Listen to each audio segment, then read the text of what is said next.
ያ ቆንጆ ቅመም ሻያቸው ቀረፋው በዛ ይበሉ።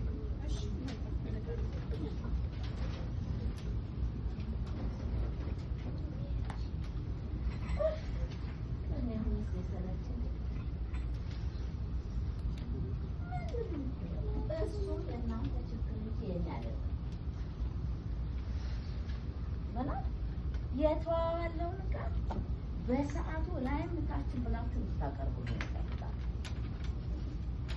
እኔ በተፎካካሪዎቼ ፊት አንሼ መታየት አልፈልግም። መብለጥ ስሜን የሚያጠፋ ነገር ማድረግ አልፈልግም። ማን መሆኔን ማሳወቅ እፈልጋለሁ። ትሰማኛለህ? ድርጅቴ 5 ጊዜ ከርሶ እየታገዱ ነው። አይ አሁን ለማንኛውም ስልክ መጣ። ደህና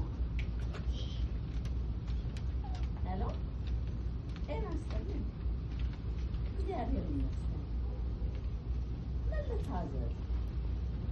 በሚገባ ድርጅቱ የቆመ የሰውን ችግር ለማቅለል በሰዓቱ እናቀርባለን።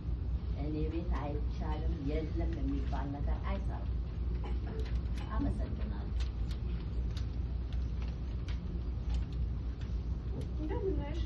ደህና እንደው ደህና ነሽ? እንዴ ተቀመጥሽ ትመስያለሽ። ኧረ ደህና ነኝ። ሁሉ ነገር ሰላም። መምጣትሽን እኮ አላወኩም ነበረ። ሳንባ አይ አላበኝም እኮ።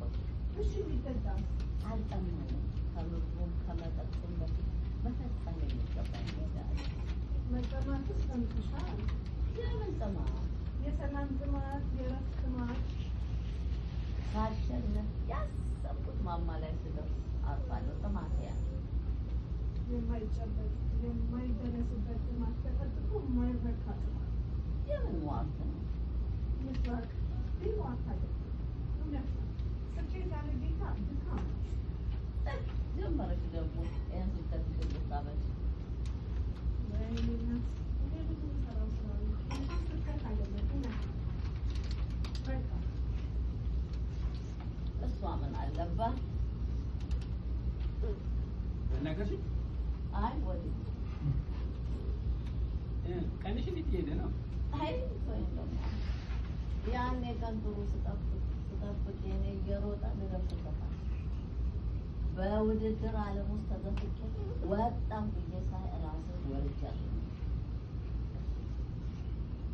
ምናልባት መውጣት የሌለብሽን ተራራ ለመውጣት የምትታታሪ እሱን አንተ አትነግረኝም። መውጣት ያለብኝ አውቃለሁ፣ ራሴ አውቃለሁ።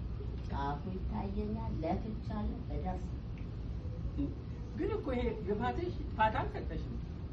ድርጅትሽ 5 ጊዜ ሲዘጋ ልትነቂ አልቻልሽም። ይሄ ራሱ 6ኛው ያንቺ አይመስለኝም። ስኬት እኮ ያንቺን ጥማት የሚያረቀው አይመስለኝም። የማን ቀልደኛ እና ምን ልጠጣ እንድረካ እስኪ ንገረኛ። የህይወት ውሃ፣ የሚያረካ ውሃ፣ የህይወት ውሃ፣ የማይደርቅ ምንጭ፣ የሚያረካ የሚያረሰርስ